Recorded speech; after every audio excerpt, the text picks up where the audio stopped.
ito. Unang-una, yung pinagtatakpan nila pilit, etong galit na galit ang sambayan ng Pilipino. Hanapin ho natin, wag natin bitawan, wag nating tigilan.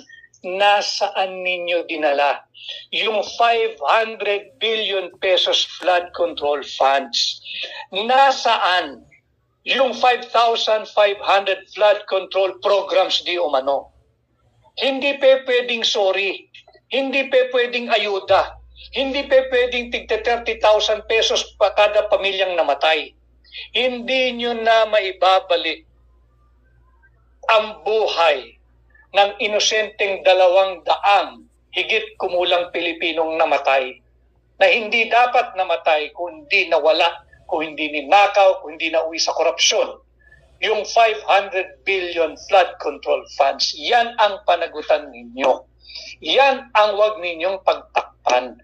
Yan ang sagutin ninyo dahil uulitin ko, sa hakbang ng maisog, humihingi kami ng transparency and accountability.